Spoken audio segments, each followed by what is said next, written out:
காவேரி ரூம்ல இருக்காங்க. விஜய் வராரு. வந்த உடனே, "இங்க பாரு காவேரி, நீ வருத்தப்படாத. தயவு செய்து நான் சொல்றத கொஞ்சம் கேளு. எனக்கு என்னவோ இவங்க வந்தவங்க எல்லாமே பொய்யா தான் தோணுது. பசுபதி தான் இவங்க எல்லாரையும் ரெடி பண்ணி அனுப்பியிருக்கா மாதிரி இருக்கு." அப்படின்னு விஜய் சொல்றாரு. "ஆமாங்க, எனக்கு அந்த யோசனை வரவே இல்லையே. இவங்க திடீர்னு வந்திருக்காங்க. வந்து எங்க அப்பா கூட வாழ்ந்தேன்னு சொல்றாங்க. டாக்குமெண்ட் எல்லாம் காமிக்கிறாங்க.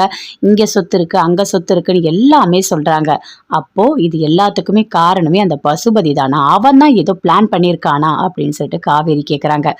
"ஆமா காவேரி, எனக்கு எனக்கு டவுட் எல்லாமே அந்த பசுபதி மேல தான் இருக்கு.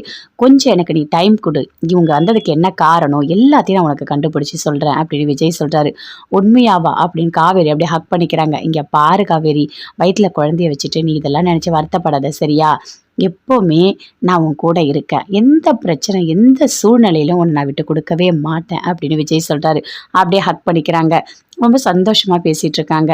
"இங்க பாரு, சீக்கிரமா நமக்கு ஒரு குட்டி பாப்பா பொறக்கும். அதுவும் பெண் குழந்தையா தான் இருக்கும்." அப்படின்னு விஜய் சொல்றாரு.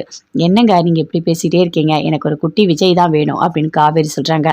"அப்படியா? சரி, சரி." அப்படின்னு சொல்லிட்டு அப்படியே ரொமான்ஸா பேசிட்டு இருக்காங்க. பயங்கரமா சந்தோஷத்தோட பேசிட்டு இருக்காங்க. அவரோட அம்மா சாரதா பயங்கரமா அழுதுட்டு இருக்காங்க. "என் புருஷன் அப்படியாப்பட்டவர் கிடையவே கிடையாது. அவர் பத்தி எனக்கு நல்லாவே தெரியும். அவர் என்ன தவிர வேற ஒருத்தியோட கண்டிப்பா வாழ்ந்திருக்கவே முடியாது." அப்படின்னு சொல்லிட்டு பாட்டிக்கிட்ட சொல்லி பயங்கரமா அழறாங்க.